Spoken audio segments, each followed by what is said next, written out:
The topics discussed in this video are about two popular libraries commonly used for data visualizations in Python. One is called Matplotlib and the other one is called Seaborn. The Seaborn library is considered to be built on top of Matplotlib, so it relies on Matplotlib to function fully. I'll first go over Matplotlib syntax examples to demonstrate how to code different plots or different charts. Then I'll discuss the difference between a figure object and an axis object and how they relate to each other for plotting. Afterwards, I will take a look at some of the customization options to improve the aesthetics of a visual. And in the last part of this video, we'll take a look at some of the Seaborn syntax as it compares to Matplotlib. So here we have the two import statements on the right for both of these libraries. Matplotlib is structured a little bit different, where we have the import statement, then the keyword matplotlib, then a period, and then pyplot, meaning this is a module from Matplotlib. The alias for Matplotlib is plt, so make sure to use this. Is pretty standard. Just like with pandas, the alias is pd. For Seaborn, you'll use an import keyword followed by the word Seaborn as sns. You'll see some documentation on the internet that will either have something like sns or sb. But ultimately, for this class, what you'd want to do is import it as sns. In regards to the syntax, there are several ways of coding a plot. The term plot could refer to different types of charts. Depending on the library that you're using to create the data visual, you may either be using a plot method or a plot function, but are both with the purpose of developing some sort of data visualization. So a chart is displayed on a figure, and a figure can have multiple charts. So you want to keep this in mind while developing your code, and as we're looking through some of these examples in the following slides. So as usual, you'll want to refer to the Python documentation online, in your textbook, even within the IDE that you might be using.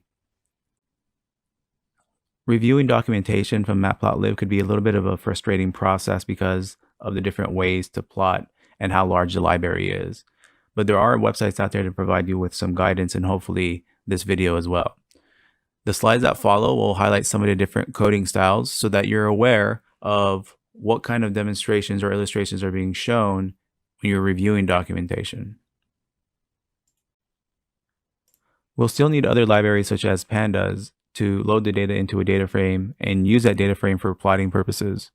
On the left, we have the import statement for pandas as well as for Matplotlib. And then afterwards, there's a read CSV function to grab some CSV data off of a website. This data set that is converted into a data frame actually contains 4 data sets. And you'll see that there's a data column titled Datasets, and they're categorized from 1 through 4. So each data set contains 2 variables, an X variable and a Y variable, that have different values. But this is a very popular data set that's known to have identical descriptive statistics, but when you graph it, the patterns look a little bit different. So let's take a look. Before we move on, let me just note that line 3 is something that you would want to include in Jupyter when you are importing your libraries.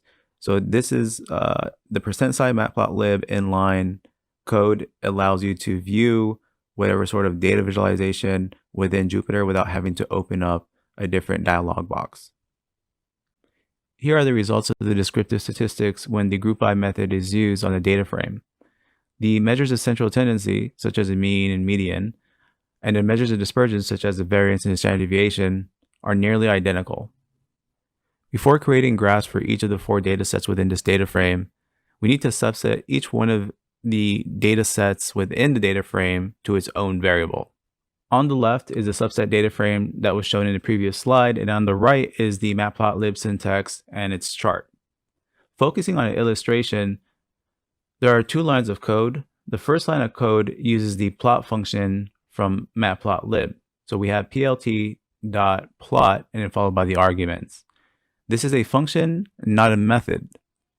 Now, there are methods that do the same thing, and we'll talk about that in a little bit. But right now, what we have is an example of a plot function that holds 2 positional arguments, one for the X parameter and one for the Y parameter.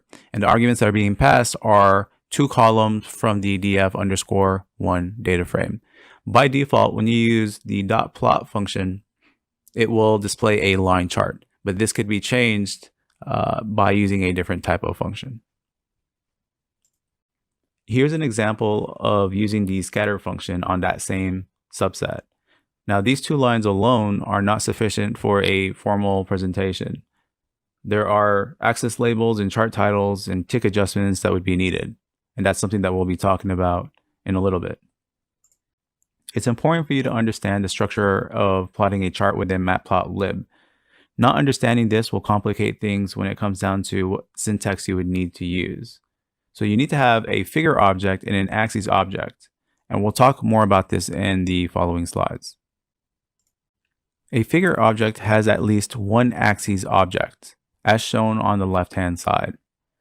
An axis, spelled with an E, is not to be mistaken with an axis, spelled with an I, and this is needed to map a chart within a figure. So keep in mind that there is at least one axis that is needed to be able to plot some sort of chart.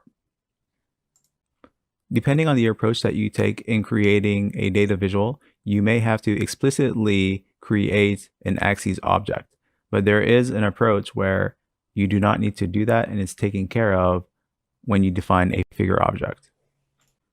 There is a common word that's often used within Matplotlib and Seaborn, which is called subplot. In simple terms, a subplot is an axis, which is used to be able to plot a chart.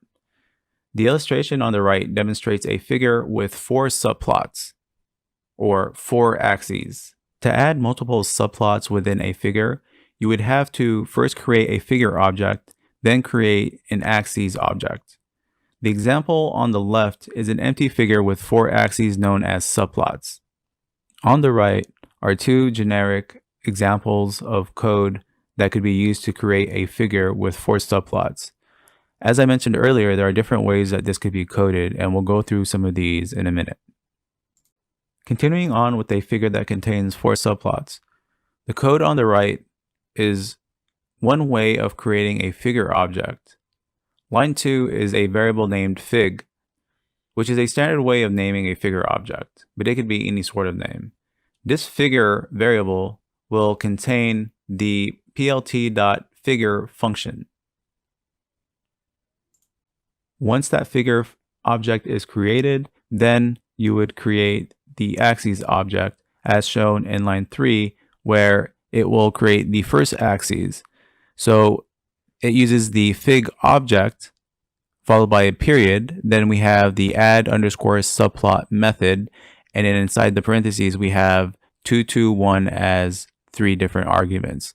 So 2 represents the number of rows, the other 2 represents the number of columns, and then 1 represents the location on the figure where the first axis is going to have that chart.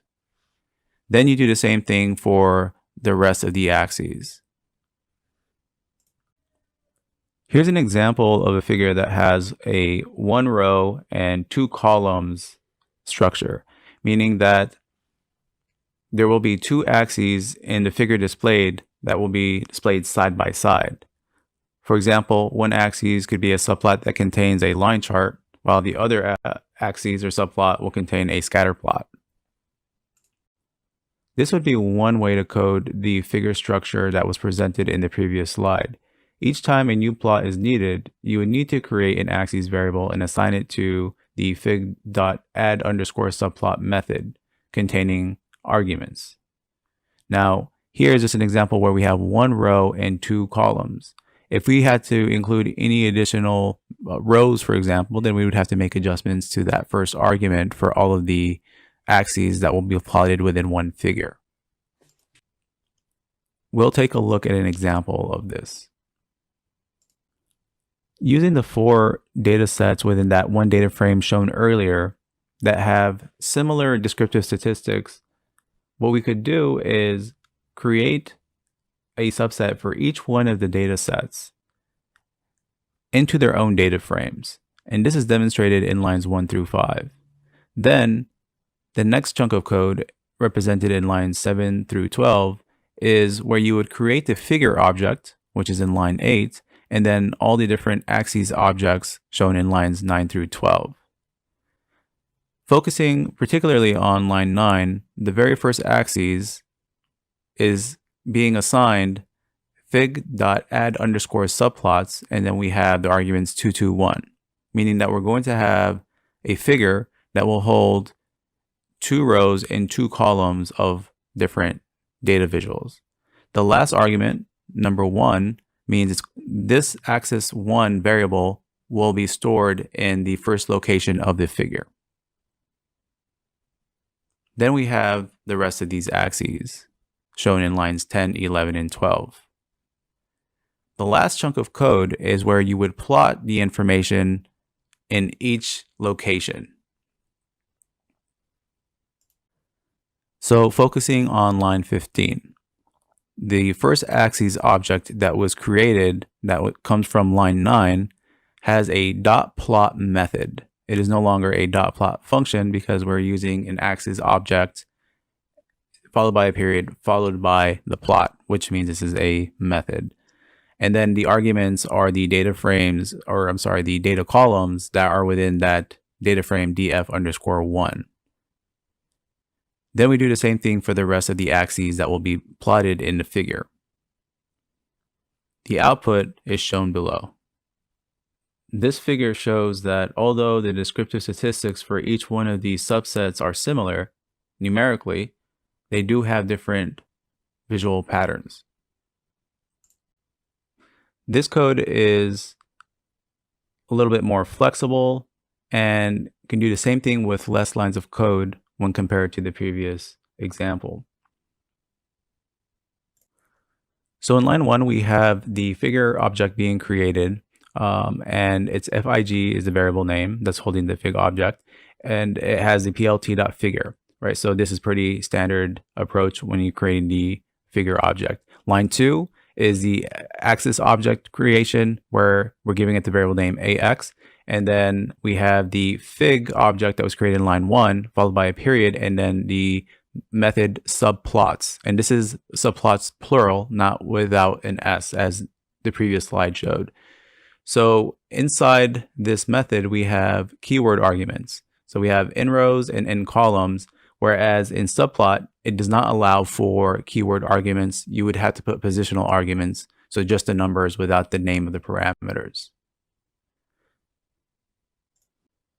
Keep in mind that it's not required to have the keyword arguments within the subplots method. You could just put 2, 2, and it will do the same thing. So let's go ahead and focus on the next chunk of code in lines 5 through 8, but particularly looking at line 5, where we have the axis, the first axis or subplot that we're going to have in our figure.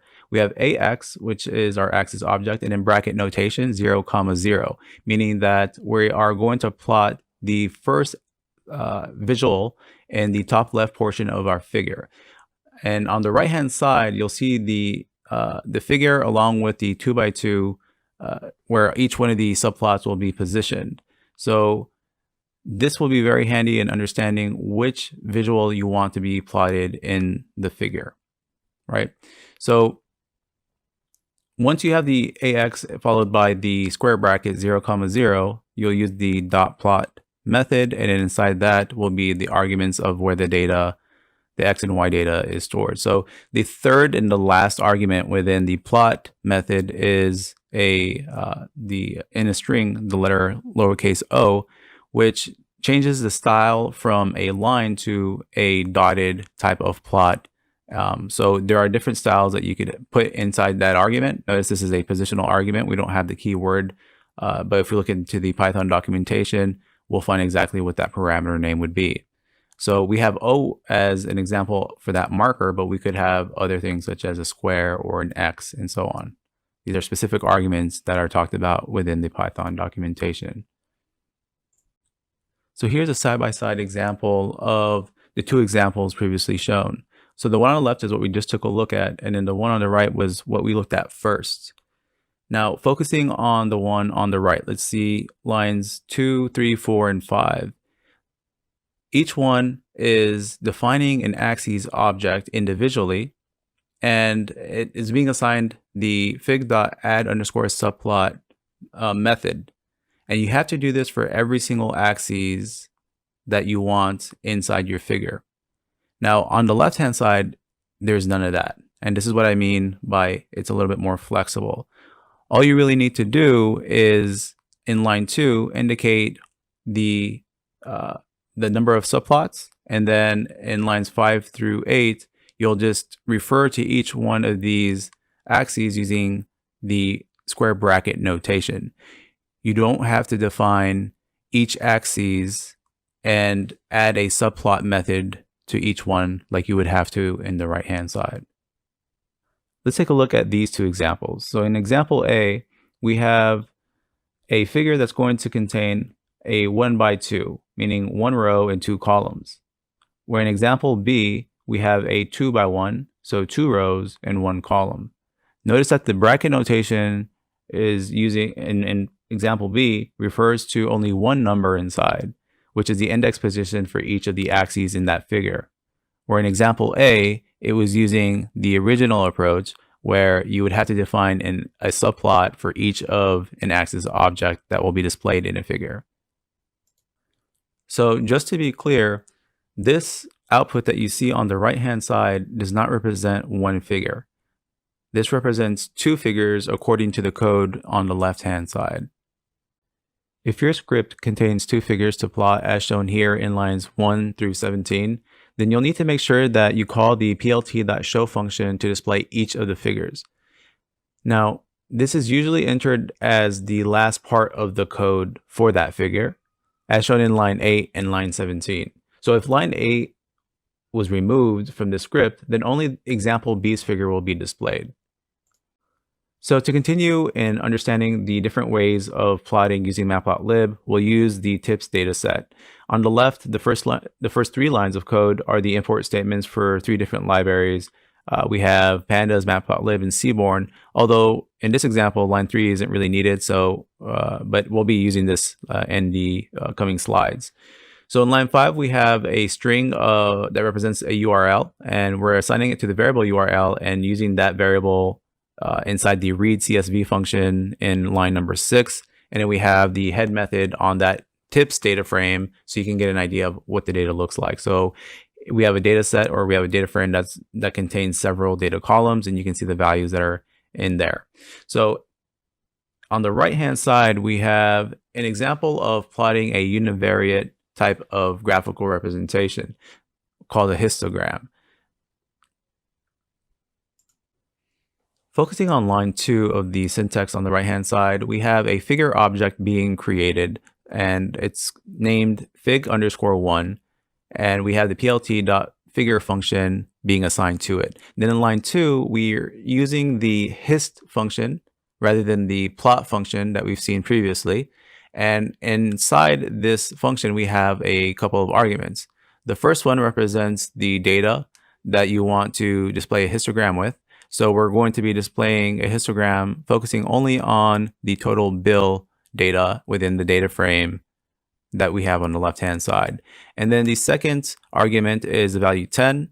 And that means we're going to have 10 different bends or 10 different groups or ranges of values in our histogram. Then taking a look at example 2 on the right, this uses a different approach, but it's not a new approach as we've seen this plotting method in previous examples. So an axes object is created to add a subplot for the figure, and it's just only going to be one subplot. And then we have this axes object using the hist method, where in example 1, it uses the hist function, not a method. Example 3 outputs the same information as the previous 2, but uses the subplots method when creating the axes object. It's standard to use the label AX as we've seen before, or actually just write it all together AXES for axes when creating an axes object. Since this example only contains one subplot within the figure, there's no need to put any sort of numerical arguments into the method or specify which index position the axis needs to be within the figure. And finally, we have example 3b, which essentially the code is the same other than the fact that the figure and the object are created together in one line of code. So focusing on line number 2 in example 3b, we have fig_3b, comma, and then the axes variable, and then we have the assignment operator where we're assigning it the subplots function to create our figure and our figure and our axes objects. This is the same thing as example 3a, but it's combining lines 2 and 3 from example 3a into one line of code as shown in example 3b, line number 2. You are likely to come across 3 main different styles of writing code when it comes down to plotting information. It's a good idea to understand the basic idea of each one of these 3 so you won't get confused when reviewing code that will help you in your coding. Just about every chart will need to be customized. This histogram that you see here does not have any X or Y axis labels, and it's missing a descriptive chart title. So you could easily conclude those with some extra lines of code, and it's important that you do this so you can tell your audience what it is that's being reviewed. It will be a good idea to get familiar with the terminology used to customize a figure. The picture on the right titled Anatomy of a Figure comes from the Matplotlib documentation, and you can see that there's a lot of different elements within a figure object. All of these things could be customized, so if you're trying to figure out what kind of change you need to do, look at the keywords found on this illustration, and then you would do an internet search looking for example codes, looking at the Python documentation to get to where you need to be. Depending on which approach you take to code a chart, the syntax may be a little bit different for customization. In example 1, it uses the plt.hist function shown in line number 3, and in line 4, 5, and 6 are the different functions used to give certain labels to that data visual. Notice it's calling plt dot followed by whatever function you're trying to do. Example 2 on the right uses a different approach, which explicitly creates an axes object. And so the syntax will be a little bit different when it comes down to adding axis labels and titles. You can see this in lines 4 through 6 in example 2 and compare it to lines 4 through 6 in example 1. Here's a figure that has a 2x2 setup where we have a total of 4 axes that's allowed in a figure like this, but only 3 of the 4 axes contain plots within them. The first 2 on top have univariate, is a univariate display, just showing one variable and its distribution. And then the one on the bottom, location 3, or in other words, it would be 1, 0 in terms of its index if we were using that type of approach, is a bivariate display, meaning it has 2 variables and we're looking at the relationship between bill and tip amount. This figure is obviously not complete and ready for presentation. It's missing some labels. It needs some adjustments when it comes down to the ticks, for example. But this is to give you an idea of what kind of code that you're going to be producing in terms of its length and the things that you would need to pay attention to when you're developing a figure. So when you have a figure that has multiple axes that contain multiple plots, each axis will need to have its own line of code related to that customization. So if we needed to add a title on one axis in that figure, we have to do that same type of code for that other axis.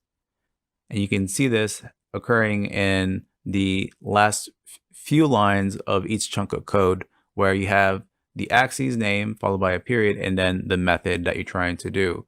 So line 4 has axis 1 set title, and that's also occurring in line 10, and it's occurring again in line 15, and so on. So this is the approach that you would need to take when it comes down to customizations for different plots within one figure.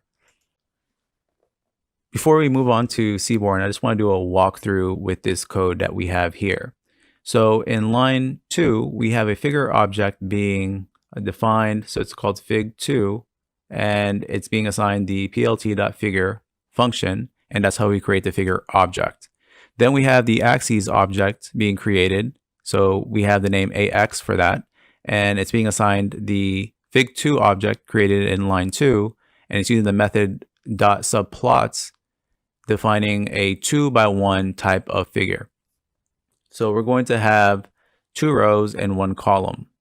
So that means we'll have 2 axes or 2 subplots. Line 5 is a line of code that is used to create a figure title. So the figure object, fig2, dot, and then the method is subtitle. And then the arguments are 2 in this example. There could be additional arguments based off of what the documentation states. But we have the title of the figure and then the font size of that title. Then lines 7 through 10 are all related to the very first axes. And if you see how it's being used, line 7, we have the name of the object, AX, then in bracket notation, 0, meaning it's going to be that first axis in that figure in index position 0. Dot plot method, and then you have the arguments where the data is stored for your X and your Y. In this example, we're using that data set that has multiple data sets within it that have similar numerical statistics in it. So same thing when it comes down to line 12, it's doing the same exact thing, but it's focusing on a different subplot, a different axes, and you can see that by the index number. Jumping back into lines 8, 9, and 10, all of these are methods for that axes to help define the labels for the x-axis, the y-axis, as well as the chart title. These same type of methods have to be used for the other axes within that figure, shown in lines 13, 14, and 15, with minor tweaks to the code. So a lot of the things that you create for one axis will be copied and pasted and modified just to save you some time. Line 17 is a method called tight_layout, where it helps with does some auto adjustments with some of the spacing. So if you look at the figure on the right hand side, there's a figure title, but there's also a chart title, and they can overlap. So by using the tight_layout method, it will do some auto adjustments and try to see if it could fix that issue for you. And then in line 18 is some additional spacing if the tight layout is not helping you.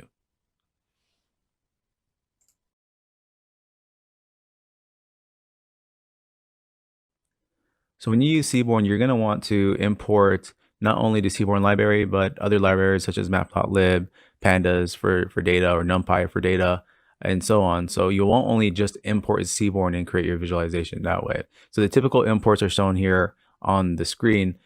Also, you are able to create the same type of charts with Matplotlib as with Seaborn, but Seaborn can handle rather complex data visualizations, but it also has an advantage when it comes down to the aesthetics of the chart that's being produced. And we'll see some examples of this in the coming slides. All right, to demonstrate, we're going to be using the same data file that was demonstrated earlier, where we had a data frame that contained different data sets within it, where each one of the data sets had the same numerical statistics. So this is called the Anscombe data set. And the first cell here on this slide shows you the different type of import statements that are needed. And in the second cell, line 1, it's using the sns.load_dataset function, because Seaborn has some data sets that you could use that are available as part of the library. And you can see the head and tail method being used here, so you can get an idea of that data that's going to be used in the coming slides. So here we have an example of Seaborn Library's limplot function. It's being assigned to a variable that's named Anscombe_plot. And then in this function, we have several parameters that are being filled in with arguments. So the first two parameters have to deal with the variables X and Y. And by coincidence, the X and Y parameters have that same label. So these are taking in keyword arguments where you're indicating the parameter name, X equals, and then the column name in this case is X, as it's taking it as a string. Then the same thing for the Y argument. And the third argument is the name of the data frame, and we have it named as Anscombe from the earlier slide. And then the fit rig parameter is set to false, so we won't see the regression line plotted in the visual. And then we have the call parameter that takes in the argument dataset, which is a column name. And this is the conditional part where it will look into the dataset, take a look at the categories, and divide the data by that category. So we had 1, 2, 3, and 4, and that's how you see the output here. It's displaying the different plots that are related to dataset 1, dataset 2, dataset 3, dataset 4, etc. And then the last parameter, call wraps, it's being assigned the value of 2. So we will wrap the number of columns to 2. If we don't have that parameter, or if we did not include that argument, it will just have one row of 4 charts displayed. Now this technique here that we have with the limplot, it's not creating a axes of 4 subplots. This is something called a facet grid, and it's particular to Seaborn and this function lmplot. Here's a side-by-side comparison of the limplot, where it created a facet grid with each one of the dataset categories. And on the right is what was demonstrated in the earlier part of the video, where we used Matplotlib and we created a figure and axes, and then we plotted, or we used subplots for each one of the visuals. Let's take a look at another built-in dataset through Seaborn library. This is going to be data related to flight data, so we can build a time series chart. Some of the information related to this data is shown here. The first cell relates to all the libraries that will be used for the example. The second cell uses the get underscore dataset names to take a look at all the different built-in datasets provided within Seaborn. And the third cell is loading the built-in dataset flights, and you see that there's a head method on that data frame, so you can get an idea of the first 5 rows and what kind of columns that we're dealing with. The data collection is based on the number of passengers flown over a period of time. The subset data frame makes use of the group by method, so it will group the data by years to get the total number of passengers that have flown per year using the sum method. The toFrame method is chained last, so that the subset in the data frame is a data frame type rather than a series type. The output shows the data frame containing only one data column when you exclude the row label indexes, which represent the years. One other way to code this subset is by using the parameter as underscore index when using the group by method. The as underscore index takes in a Boolean value, meaning either a true or a false. So if you were to indicate a false Boolean value as an argument passed into the as underscore index when using the group by method, what will happen is that the subset will automatically become a data frame and not use the group by variable, the group by data column, as the index of that subset. You can see the comparison side by side here. We'll be using example 1 in the next slide. Let's take a look. To graph a line chart, you could use the lineplot function as shown here in line 1. This is a Seaborn function, so you would have to use the alias sns followed by a period, then the lineplot function name. Inside the parentheses are a few arguments. The first argument, which is a keyword argument, since we are specifying the parameter name as x, and then we're putting equal, and then we indicate the index of the subset data frame that we saw in the previous slide. The next argument is passengers, and this is a string value. So this represents one of the column names within that subset data frame. And then the third parameter is the subset data frame itself, which is not in quotations since this is a variable. Then we have the plot.show, and you can see what the output looks like. We have a time series chart where it's showing the total number of passengers that have flown over the period shown in the x-axis. So here we had the labels from 1950 to 1960. But technically, the data begins at 1949. So if there were any adjustments that need to be made in the x-axis, you can do so using extra lines of code. Here's an example of the same chart, but using Matplotlib. There are some subtle differences. So for example, on the left, the visual through Seaborn does contain the X and Y axis labels, but on the right, it doesn't. However, we can make those changes and customize the charts how we like by adding extra lines of code. Here's the example of adding a couple of extra lines of code to include an X and Y axis label on the plot related to Matplotlib. If we want to include an additional line using the same plot or same axes, you would need to include an extra line of code containing that plot function on what data to include. The code to plot this information using Seaborn is found in line 2. So in this example, the blue line represents the code line number 1, and the other trend in orange represents code line number 2. Here's an example of creating the same plot using Matplotlib. In this example, not too much of a difference in terms of the number of lines of code needed to graph this. Here's an example of using a figure and an axis object when dealing with Seaborn line plots.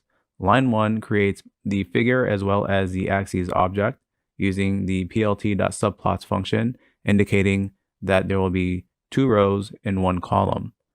Line 2 is the line plot that we've seen previously, but an extra parameter towards the end of that line contains an axis or axes with square brackets and the value of 0 passed into the ax parameter. This is how you would indicate which line plot will go into which axes of that figure. Line 3, same thing with a different line plot. It's going to contain the trend related to the average number of passengers over time, where the last parameter is axes with the square bracket, the value of 1, meaning it's going to be in the second row of the figure, and you can see how that looks like towards the bottom. Let's go ahead and compare this to how Matplotlib would work on something like this. So line 1, same thing, we're creating a figure in the axes object.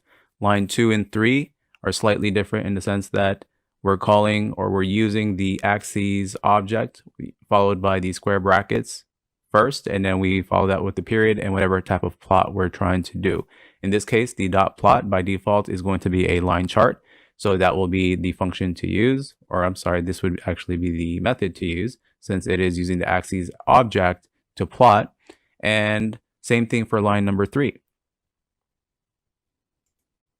So let's take a look at a different example. So this is the tip data set that we've seen before. And you can get an idea of the data by looking at the tips.head output. And on the right is a series of box plots using the catplot function within Seaborn. And paying attention to the code up top, line number 1 uses plt.style.use, and then it has argument Seaborn paper. This is not specific to Seaborn. You could use this with Matplotlib, and it will just provide a different format background style on your plot. So if you were to run this code first and then followed by whatever plot, in this case we're doing a catplot function, it will automatically do the format for you. So this catplot function has a few arguments. So we have day to represent the x-axis, tip amount to represent the y-axis, and then the data is the tips data frame. And then you have that last parameter kind, which is being assigned the box argument, which stands for box plot. So this is a function that could handle different kinds of data visuals, different kinds of charts, as long as this is something that could, as long as the chart that you want to output contains categorical as well as quantitative data. Here's another example of a Seaborn plot. Line number 2 up top on the right has the sns.jointplot function and has the parameters passed in that's related to the tips dataset. One of the parameters that's specific to Seaborn, depending on the function, in this case we have the jointplot function, does include the hue parameter. And the hue parameter is assigned the argument tips, the data column from the tips dataset named sex that shows the male and female observations. So using this hue parameter, it accepts a categorical type of variable, and it will display the data in a way where it's color coded. So you'll see on the bottom, we have a scatter plot diagram, and it's color coded by male and female. So that's one of the neat features that Seaborn offers with some of their plot functions. In addition to the scatter plot diagram that we see, we also have the distribution curves for both male and female for each variable. So this is something that shows two quantitative variables. This function right here shows two quantitative variables in the relationship, as well as univariate analysis between the male and females in regards to the total bill as well as tips shown on the edges of the scatter plot. So here's an example of a Seaborn function called catplot. And a catplot, it stands for categorical plot, where it combines both a categorical variable along with a quantitative variable. So in this visual, what we have is a comparison between the amount customers spend in dinner and in lunch. And those dots that are close to each other is where a lot of the total bills tend to cluster, and in those versus those that are spread out. Now, in the code that you see here in line 2, we have the catplot function with the keyword arguments, but the very last argument in that function is strip. And with this type of function, we could include additional arguments that I've provided below this diagram that will output different formats of or different plots using this same function. So if you wanted to create a box plot, for example, we could just go ahead and replace the word strip with the word box, run it, and it will a box plot will output. And there's additional parameters where we can do it based off of conditions using that hue parameter. So this is a very neat function within Seaborn that, again, Matplot alone could do, but it's going to require a whole bunch of coding. This will take care of it within just one line. Now, I do have line number 1 commented out here, and this is just to make you aware that if you did not include the kind argument, that strip argument, by default, what ends up happening, it will produce this type of visual. So if you don't want the default, which is the strip plot, and you want to say something for example, a box plot, then you would just change that argument. Now, there are specific plots functions within Seaborn that you could use in place of catplot. So there is a sns.boxplot, there is a sns.stripplot, etc. And the reason why there are those types of plots is so you could combine them within axes if you want to do some subplotting. And here's an example of using the strip plot function rather than using the catplot function and the parameter kind. So in line 3, we have the Seaborn library dot strip plot, and then we have the different parameters being defined, the different types of keyword arguments being passed through. Now, the difference here is that we don't have the kind parameter because this is specifically a strip plot function. So within a cat plot, you would want to specify the kind of plot that you would like, but here you don't need to do that.